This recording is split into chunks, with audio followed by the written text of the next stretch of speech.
Breaking news మాజీ మంత్రి కాకాణి గోవర్ధన్ రెడ్డికి 2 రోజుల పోలీస్ కస్టడీ విధించింది నెల్లూరు 2వ అదనపు జ్యుడిషియల్ కోర్టు. వెంకటాచలం ఎంఆర్ఓ కార్యాలయంలో ప్రభుత్వ భూమి రికార్డులు తారుమారు చేశారని కాకాణిపై కేసు నమోదైంది. కేసులో 14వ నిందితుడిగా ఉన్న కాకాణిని 2 రోజుల పాటు పోలీస్ కస్టడీకి ఇస్తున్నట్లు కోర్టు ఉత్తర్వులు జారీ చేసింది. ఇక దీంతో ఆయన్ను న్యాయవాది సమక్షంలో పోలీసులు విచారణ చేస్తున్నారు.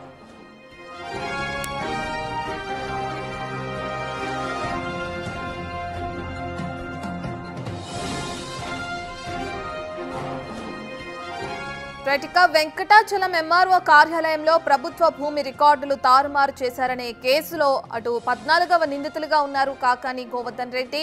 కాయని 2 రోజుల పాటు పోలీస్ కస్టడీకి ఇస్తున్నట్లు కోర్టు ఉత్తర్వులు జారీ చేయడం మనం చూస్తున్నాం. ఈ కాయని అటు న్యాయవాది సమక్షంలో పోలీసులు విచారణ చేస్తున్నారు. మంత్రి కాకాణి గోవర్ధన్ రెడ్డికి 2 రోజుల పోలీస్ కస్టడీ విధించింది అటు నెల్లూరు 2వ అదనపు జ్యుడిషియల్ కోర్టు.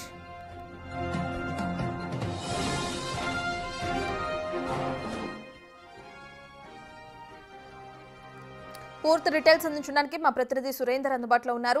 సురేందర్, మనం చూస్తున్నాం న్యాయవాది సమక్షంలోనే ఆయన విచారిస్తున్నట్లు కూడా మనకు తెలుస్తుంది. విచారణలో భాగంగా ఆయన అన్ని వాటికి సమాధానాలు చెప్తున్నారా? అసలు ఏ విధంగా స్పందిస్తున్నారు? రత్న మాజీ మంత్రి కాకాణి దాదాపుగా 60 రిమాండ్ లో ఉన్నారు పలు కేసుల్లో. అయితే ప్రస్తుతానికి ఈ యొక్క కేసులు కానీ మొత్తం 8 కేసులు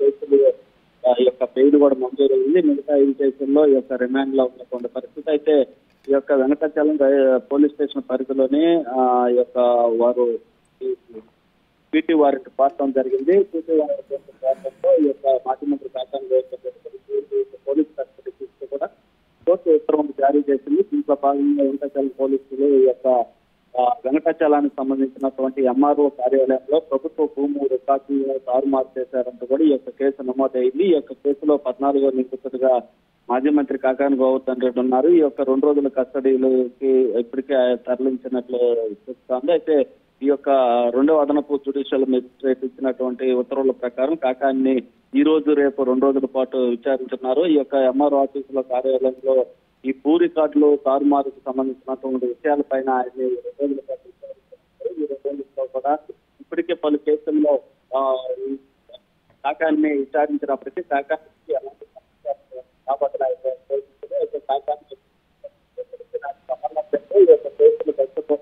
కూటమి ప్రభుత్వం నా పైన బంధించి ఈ యొక్క పొడిగింపులు చేస్తున్నారని చెప్పి ఆయన ఆరోపించినటువంటి పరిస్థితి ఉంది. దాంతో పాటుగా వైసీపీ నేతలు కూడా ఇటీవల జగన్మోహన్ రెడ్డి కూడా ఆయన్ని రిమాండ్ లో ఉన్నటువంటి కాకాణి గోవర్ధన్ రెడ్డిని పరామర్శించడం జరిగింది. అప్పుడు కూడా వైసీపీ అధినేత జగన్మోహన్ రెడ్డి కూడా మాట్లాడుతూ కావాలనే కక్షపూరిత రాజకీయాలు చేస్తూ ఈ యొక్క కూటమి ప్రభుత్వం ముందుకెళ్తుంది. ఎలాంటి కేసులు లేనప్పటికీ కావాలని కేసులు ఎక్కడెక్కడ ఉన్నాయని చెప్పి ఈ లోడి ఈ యొక్క అక్రమ కేసులు పెట్టి ఈ యొక్క వైసీపీ నేతలంతా కూడా జైల్లో పెడుతున్నారని చెప్పి ఆయన ఆరోపించడం జరిగింది. దాంతో పాటుగా ఈ యొక్క కాకాణి గోవర్ధన్ రెడ్డికి సంబంధించి ఈ యొక్క విచారణ ఈ రోజు ఉదయం 8 గంటల నుంచి సాయంత్రం 5 గంటల వరకు కాకాణిని విచారించనున్నారు. మళ్ళీ ఈ యొక్క కాకాణిని పక్కనే ఉన్నటువంటి జైల్లో మళ్ళీ తరలించి మళ్ళీ రేపు ఉదయం 5 గంటల నుంచి ఉదయం 8 గంటల నుంచి సాయంత్రం 5 గంటల వరకు కూడా ఈ యొక్క విచారణ కొనసాగనుంది. అయితే ఈ యొక్క ప్రభుత్వ భూమిని స్వాహా చేశారన్నటువంటి నమోదైనటువంటి కేసులో ఇప్పటికే గుంటూరు సిఐడి పోలీసులు కాకాణి గోవర్ధన్ రెడ్డిని July 24న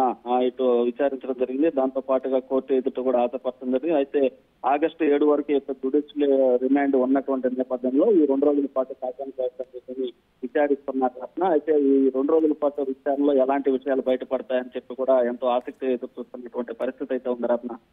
right, thank you Surendra.